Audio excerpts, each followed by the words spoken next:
Let's start. Okay, I don't know if you could both see that. That was the president at the beach. And look, he can take his vacation time. That's not what this is about. But he's doing it while he's so far underwater, which I made a clip earlier. Maybe that's why he needed to go to a big body of water. I don't know. But his aides were out. They're defending him. Sean. Sean, I'm so interested and curious as to why you skipped over Donald Trump's 298 trips to Mar-a-Lago that cost taxpayers $3.4 million, and all of that money went right back to his golf courses. All right, pause there. Let Sean answer.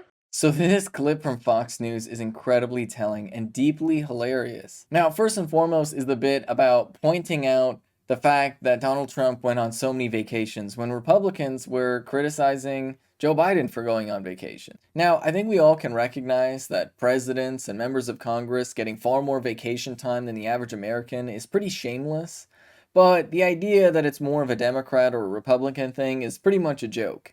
I mean, except for Donald Trump, who definitely did take more vacations than anybody else, but that's not really here nor there, is it? Because the reality is, what matters the most is what they're actually doing when they're in office. The reason why Republicans focus on these types of things is because Republicans don't have anything. They don't have anything at all, and you can see that right here in this clip. I would say the following, that Donald Trump had 3 years of a presidency that did not include a pandemic, and I'd like to reiterate that it's not just the United States and Americans that are in this economic crisis. It's not just Americans that are facing Okay, please don't go outside this country. Please don't go outside this country, because we don't have a lot of time. And if I wanted to talk global politics with you, I would have asked. See, this is really funny because the guest on Fox News accurately points out, saying, hey, gas prices are increasing everywhere. You're criticizing Joe Biden, but this is an everywhere problem.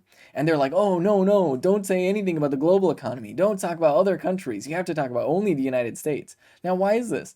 Because the reality is, Republicans don't want to actually acknowledge the problem. They just want to say that Biden is the problem. The problem to them is that Biden is the president. It's actually not any particular economic issue. The reality is that these Republicans don't have any solutions. They want to do the same things that Joe Biden is doing right now. Joe Biden is increasing oil production right now. Joe Biden is letting oil companies price gouge us. Joe Biden is letting countless companies price gouge us. Things like baby formula continue to get more expensive because there's just a small few companies that actually produce it. You see, the reality is both the Democrats and the Republicans love the capitalism that we have going here. And they don't want to do anything to fundamentally change the system as a whole. The Republicans just attack the Democrats and say that all the economic problems are their fault, but they don't actually have any solutions of their own. And that's why arguments like this are just, on one level, very funny, but on another level, speak to the lack of substance that exists within American politics. Which is to say, the difference between the Republicans and the Democrats is concentrated to a select handful of issues that even then, there's not really that much different. Because when activists on the ground say that we want to do something about the police, the Democratic Party will propose mild reforms, which have already mostly been done in most places across the country, but they won't have any serious conversation about defunding the police, or just taking police funding and putting it to things that are more useful, replacing them with social workers, dealing with the lack of housing, right? Actually dealing with addiction.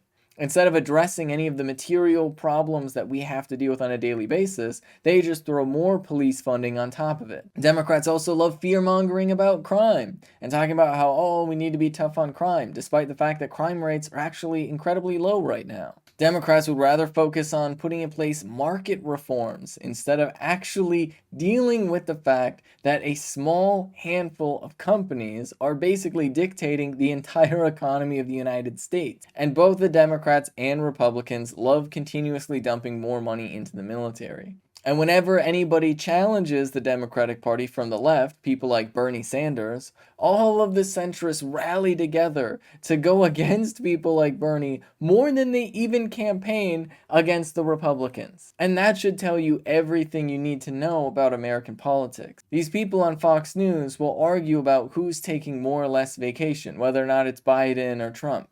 And they will both throw at each other accusations of the other party not doing it enough for working class people. But the reality is, neither of them are. And while there's a certain degree of difference that exists between the Republicans and the Democrats, like for example the fact that the Republicans are actively embracing Nazism. The reality is that when the House put forward a resolution condemning the Great Replacement theory, which is literally a Nazi conspiracy theory, 2 Democrats didn't sign it and actually went with the Republicans against it.